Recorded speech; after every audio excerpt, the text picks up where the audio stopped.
time again. Our schedule is jam-packed for the next couple of days, too. We've got so many different locations and sets to cover. Anyway, let's head out and meet up with the others.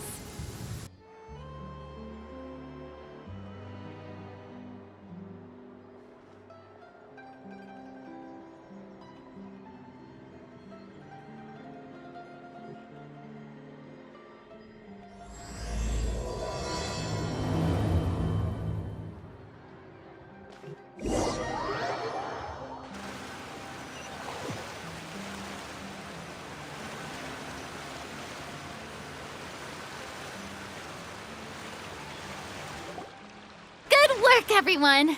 We're looking to wrap with our two main ladies today.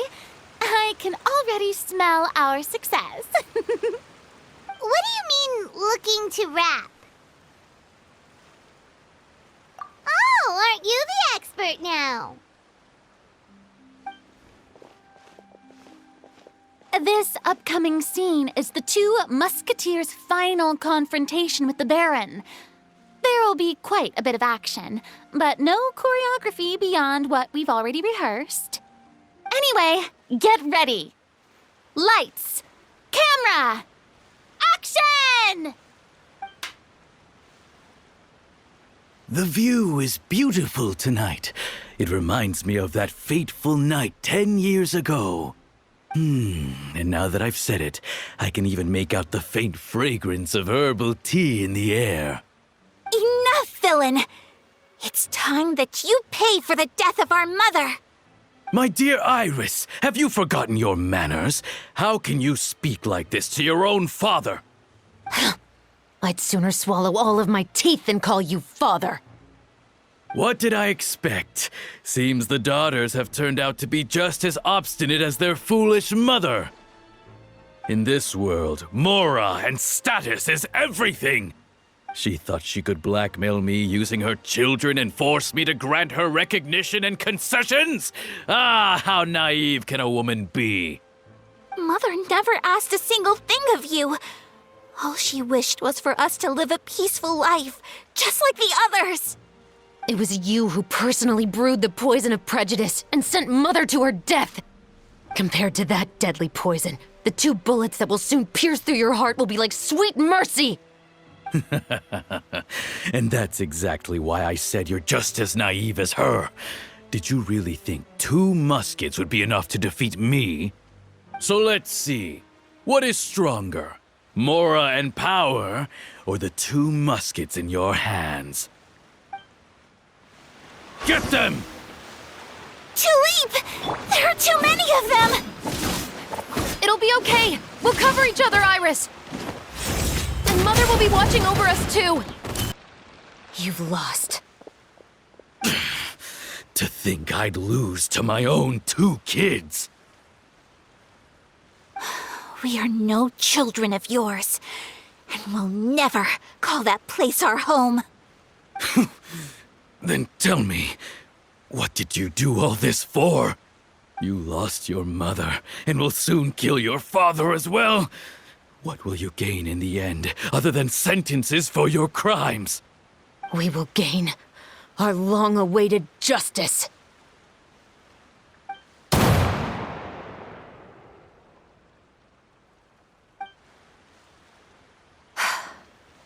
It's over.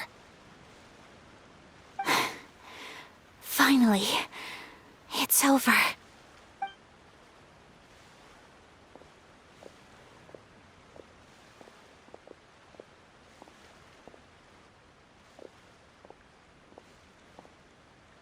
So, where will you go now, Tulip? I'm not too sure, Iris. Maybe somewhere with lots of flowers? After all, Mother always did love going where the blossoms were. What about you? I want to go visit Mother's grave. Yeah, that's not a bad idea. Huh? Tulip, look! What is it? It's Mother's favorite. The rainbow rose. Look, it's blooming again.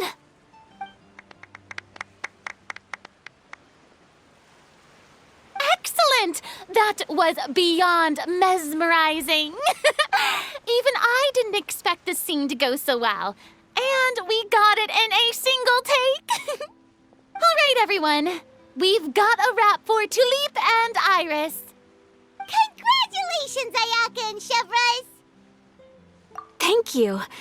I didn't expect our parts to wrap so quickly. I wish I could savor the experience for just a bit longer. Paimon totally understands. Paimon's not ready to say goodbye to the clapperboard either. Filming has really been a lot of fun. You were great too, Chevres. The way you said, long-awaited justice. It gave Paimon chills. That is indeed my favorite line in the whole book. I still remember trying to act it out in my room the first few times I read it. Whoa, Paimon would have never guessed you're that type. Who doesn't like stories where the guilty are punished and justice prevails over evil? Don't forget, I'm the captain of the Special Security and Surveillance Patrol. Captain, I have something urgent to report. Please excuse me, everyone. I'll be back in just a moment. It's okay, don't worry about us.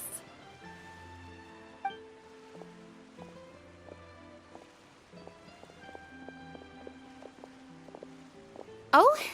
Was she whisked away by work already? I was just about to tell her how great she did. It seemed like some urgent official business. Then perhaps we should thank the stars that we were able to wrap both of your parts so quickly today. Switching around the filming schedule would have been a real pain. Anyway, I actually came over to let everyone know that we're all done for today. You can go home and get some rest. And one last thing, Miss Ayaka. Your acting skills today were immaculate as always. Are you sure you won't consider taking up full-time acting? See, I just happen to know this great troupe that's still looking for a lead actress. Thank you for your kind words, Director Farina.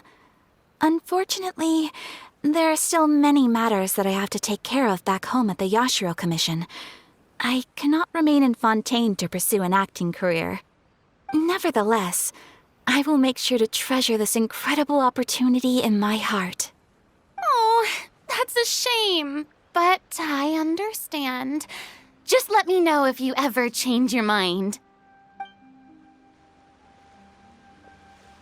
I believe it's also about time for me to take my leave. But hopefully I'll see you on set over the next few days. Even though my part's wrapped, I'd still like to swing by and help out the crew. See you tomorrow, Traveler and Paimon. Yep, see you tomorrow! Well, what should we do next? Maybe we'll go investigate the case some more with Chevres today. Traveler, Paimon, please come with me. Huh? Where are we going? You could say that our ship has finally chanced upon one of those small, remote islands of intel.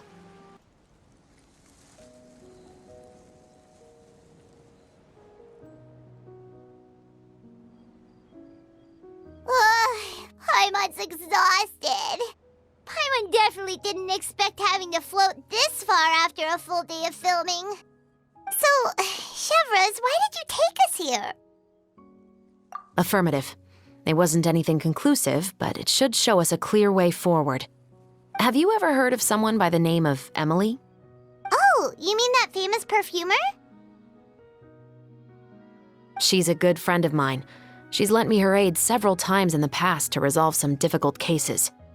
After I discovered the rainbow rose at the scene of the murder, I sent it to her. After all, she's probably the foremost expert on flowers and scents in all of Fontaine. And then? There was nothing remarkable about the flower or the trace amounts of soil left on it. But according to Emily, the rainbow rose left by the killer was derived from a very rare cultivar. Huh.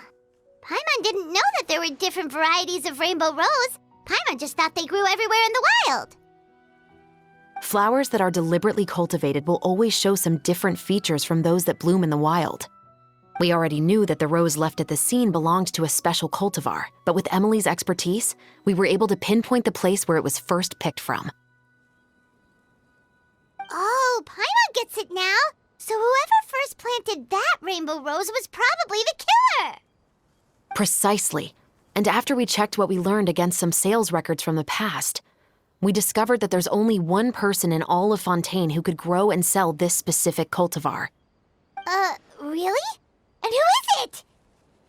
It's the novelist. But didn't you say he had an alibi?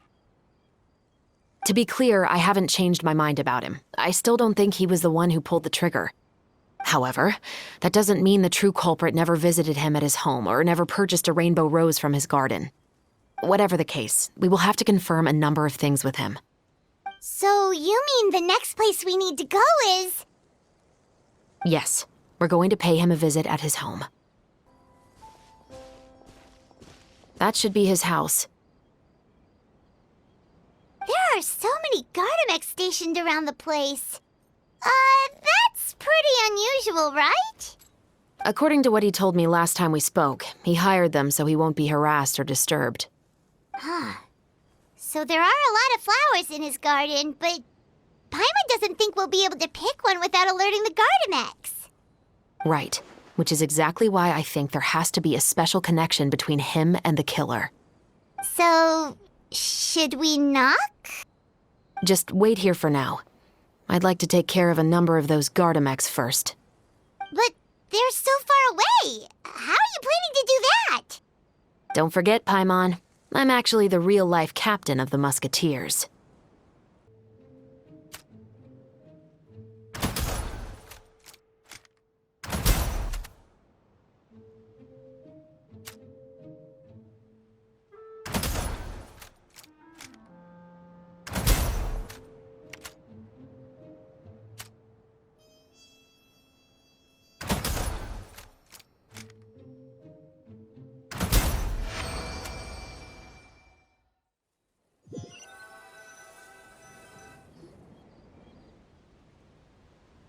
All clear. Let's go. Wait! Paimon's a little nervous now that we know he could be the killer. Can we go over our plan of action again? I'll go knock on the door and make sure it's safe inside.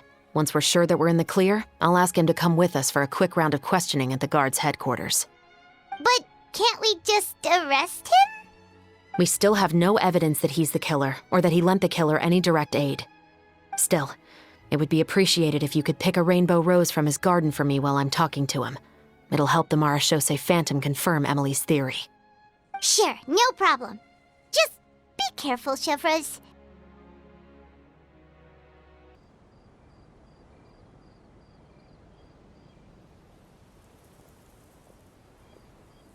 Excuse me, Mr. Baptiste, are you home? Who could it be at this hour? Oh, it's you, Officer Chevres. Would you mind accompanying me to the guard's headquarters, Mr. Baptiste? We would like to ask you some questions about a case. Oh, is it still regarding the murder case from before? I cannot confirm or deny that at this time. So it is then. Listen, I need you to come with me, Mr. Baptiste. Miss Chevres, I'll save you the trouble. Oh, and you two over there? There's no need for you to pick my flowers either. It's not time for them to bloom yet. Oh! Okay.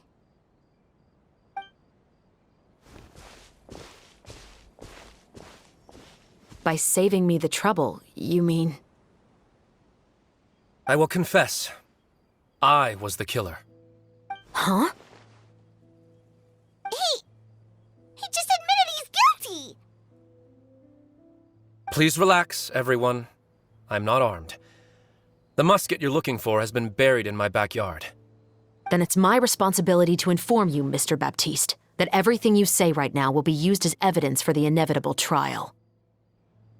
Yes, I am perfectly aware of that. I must say, I hate this feeling. Oh? Is it because I confessed? Or because you've been proven wrong? Both, I suppose.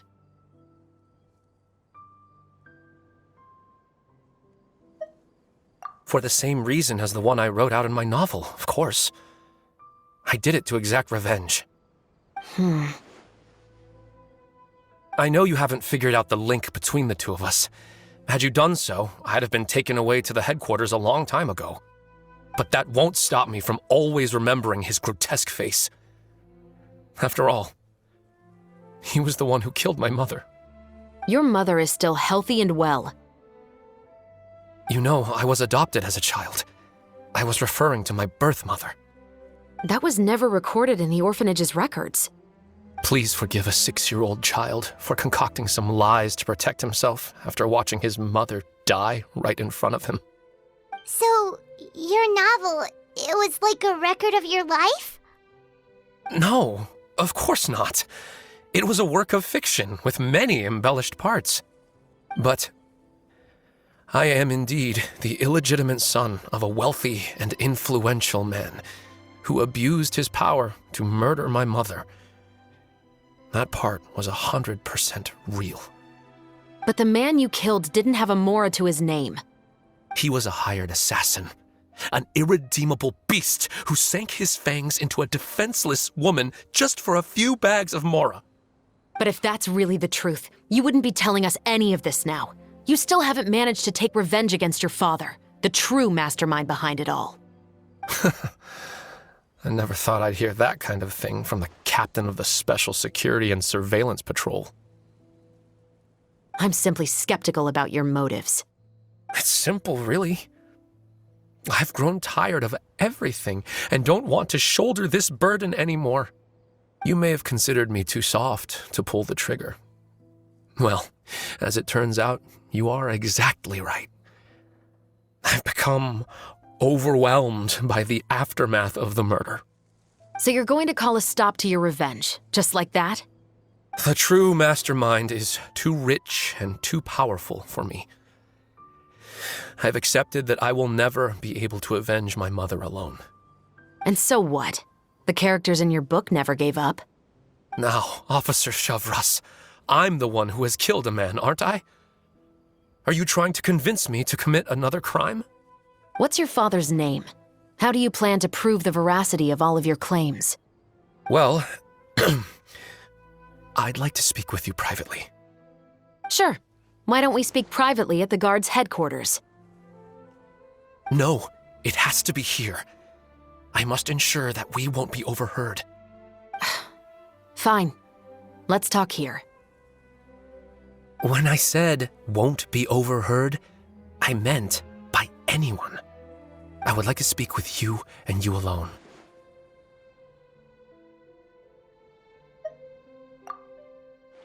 Thanks. I appreciate it. Please stay safe, Chevres.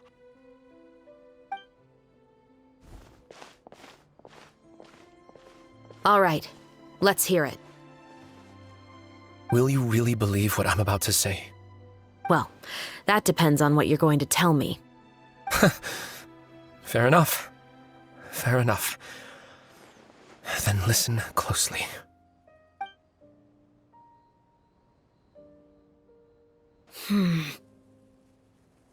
So that's how it's all connected. So, it seems you believe me after all. Do you want me to go public with this? No, of course not. At least, not right now. Then why did you bother telling me? You've read my work. What do you think? Even if you were to go public with all of this right now, he'd simply deny everything. It's been too long. Almost 20 years. Anything that could be used as evidence has long faded away. Even if there might have been a solitary island of truth once upon a time, it has long sunk beneath the waves by now. Justice will never find him. Not if you don't try. I know that as the captain of the Special Security and Surveillance Patrol, you will always stand on the side of justice. But do you really think a cushy life in prison really constitutes justice for him? I bet he could lead an extremely comfortable life in the fortress of Meripede. What are you trying to say? I've been observing you from a distance. Your portrayal of the musketeer was exquisite. Pull the trigger of justice against him. Let the villain get what he deserves. You want me to let you go so you may complete your revenge? No, Officer Shavras. I know that would be impossible. No. What I'd like is for you to perform the deed on my behalf. Oh, Shivra sure is taking her time. What could they be talking about anyway? Oh, Paimon's worried. What if he decided to attack her?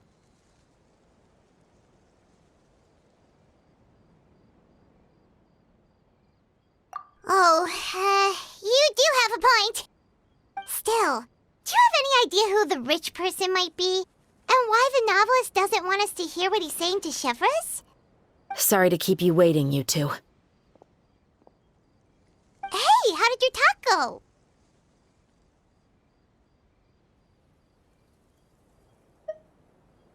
I've already sent someone to escort Baptiste back to the headquarters for questioning. He wasn't lying about the musket. It was indeed buried in his backyard. But what about the name? Did he tell you the name of the rich guy? Yes, he did. But for now, I have to return to the Special Patrol. There are still a few loose ends I need to tie up.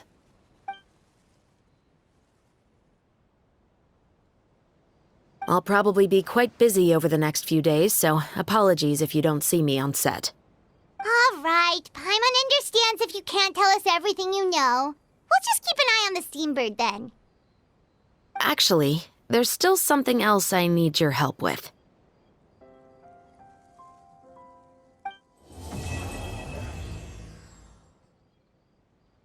We haven't seen Chevra since that night at Baptiste's place. Well, guess there's no point in worrying about it now. Let's go join up with the others.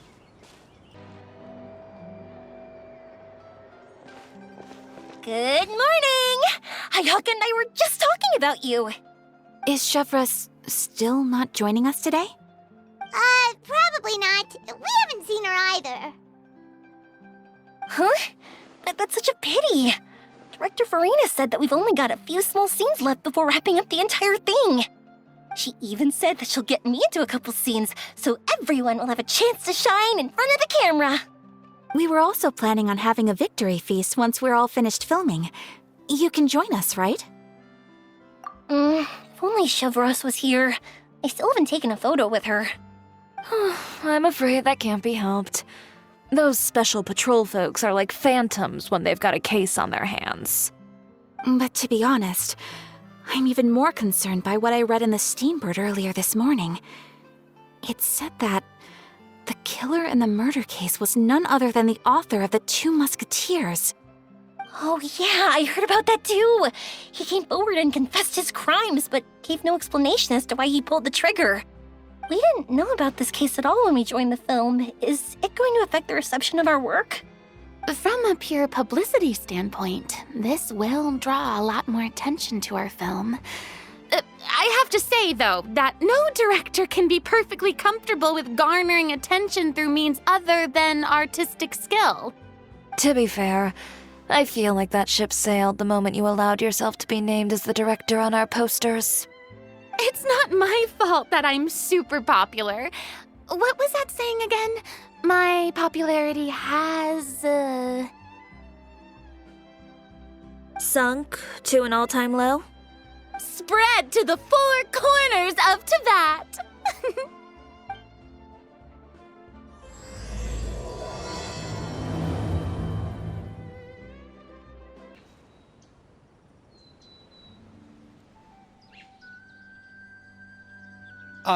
Excuse me, everyone. Xavier! Feels like it's been ages since we last saw you. I've been talking nonstop with the Film Association, and I'm absolutely swamped trying to coordinate the film's marketing. So forgive me for not being around more often, but please believe me when I say that I will make sure everyone's hard work gets the exposure it deserves. Oh, seems like you've been fighting your own battles. Yes, that's one way to put it.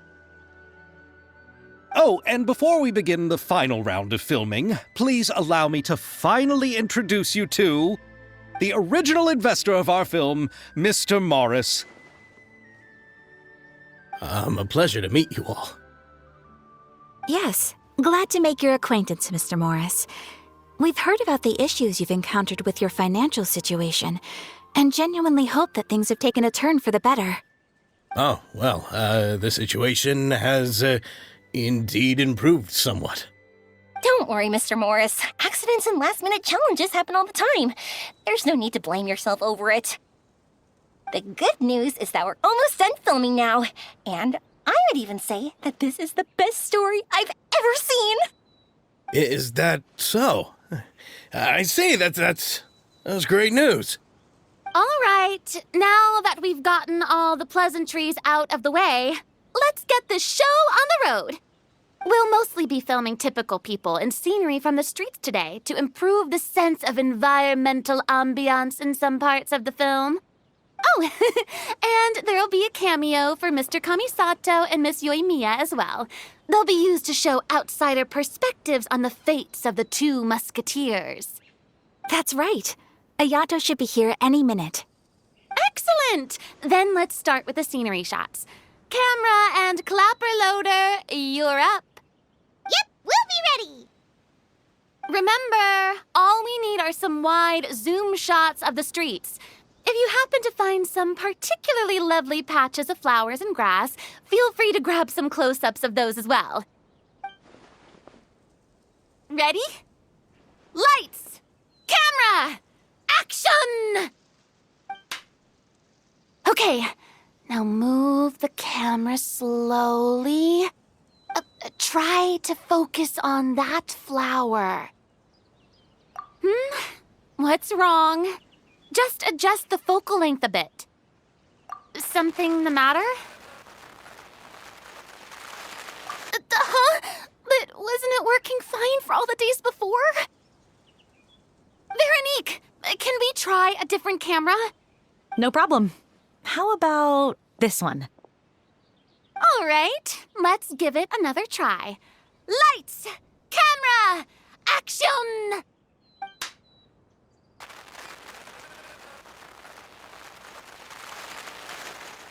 Don't tell me. This one is broken too? Veronique, do we have any other spare ones we can use? I'm afraid we only brought these two today. What? Then go find a workshop to get them repaired right away. Oh, and you too, Bono. Go find our spare camera in the warehouse and bring it back to the set. On it.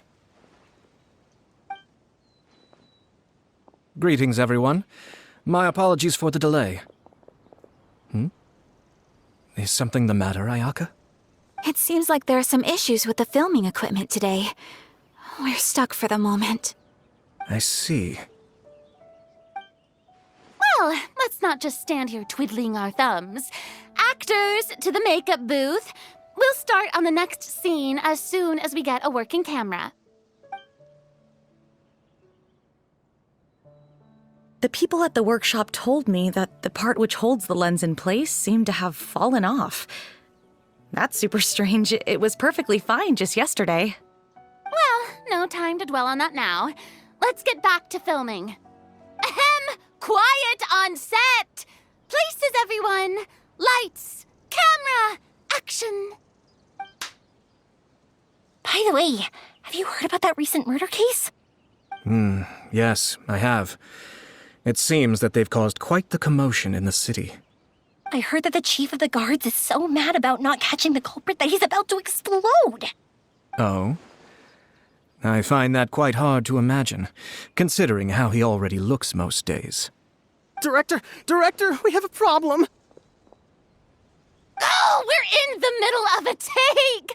Couldn't you wait until we wrapped up this scene? No, Director, our film, all the finalized film that we've been keeping in the case has disappeared. Oh, wait, well, what did you say? Mr. Bono, please take me to where the film was kept right away. I'm coming too. No, Yoimiya, you have to stay here. Oh. Okay, listen up. Everyone who's not working on this current scene can go with Bono to look for the film. Everyone else, stay put and wrap up the scene. Unbelievable. How could all these problems happen in just one day? we're back. How did it go? Did you find the film? We found it in the sewers. Huh? In the sewers? Is the film still okay? We discovered it just in time, so we should still be able to salvage it. The others are checking now to see if we lost any specific scenes. You scared me for a moment there. I nearly thought we had lost everything. I really don't want to experience that feeling of despair again. Okay, but who could have stolen the film and dumped it there? Could it be, some competitors working on other films? But if they wanted to harass us, why wait until the last day? Okay, we don't have time to really look into it right now. Let's strike while the iron is still hot and wrap this thing up once and for all. Yeah, let's finish it.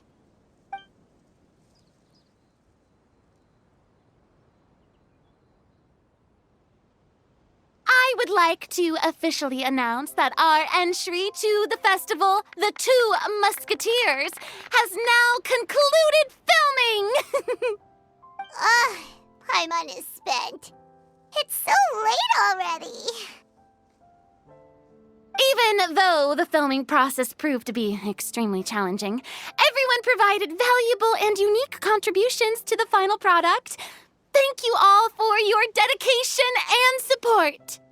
And just like Director Farina, I would also like to extend my most heartfelt thanks to all of you.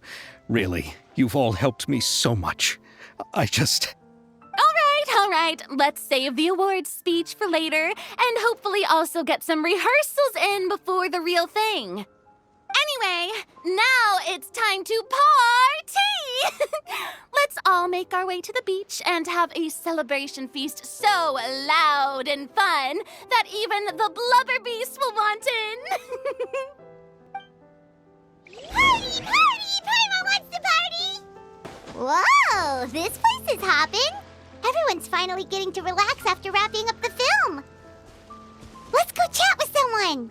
Have you ever seen a fireworks show, Mr. Morris? It's pretty amazing. I'm afraid I haven't, but I'll take your word for it. Oh, this is turning out to be quite the party. Farina! Oh, my darling clapper loader and camera operator. You've both worked really hard. Paimon thinks you worked even harder than us. Honestly, Paimon was getting a little tired of playing with the clapperboard by the end of it. Worst of all, Paimon started having dreams of you shouting, "Lights, camera, action!" into Paimon's ears. The actual dream can't even start until you've yelled that. Hey, if anything, shouldn't I be more grand and delightful in your dreams? We've been through so much together, and that's how your brain remembers me? That's not Paimon's fault. We've just used the clapperboard too much lately. Anyway, what's most important is that we've wrapped the film. I'm pretty confident that we'll take first prize. Hey, no need to mention the official name. Wait, now that you mention it, if we did win the prize, would Farina just get a statue of herself? Come on, I don't need that kind of attention. Xavier can accept the reward on our behalf. But just imagine! Farina accepting the Farina Award and holding a Farina statue. I'm going back to my dessert now. You all can keep discussing that on your own. What kind of dessert should I try next? Hey, Ayato! How's your work been going? Everything went rather smoothly. Thank you for your concern. Ayato told me that we've already confirmed the dates for some Inazuma Fontaine cultural exchange events. So the next time we visit, we'll be doing so in our capacities as the representatives of the Yashiro Commission. Oh, that's great! Then maybe Paimon will be able to find Fontaine detective novels in Inazuma from now on. Oh, wait. Wouldn't Yaimiko get upset if that happens? That would be stealing some of her business.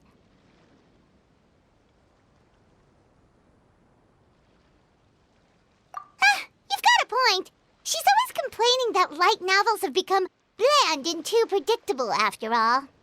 The cultural exchange won't only feature literatures of both nations, of course.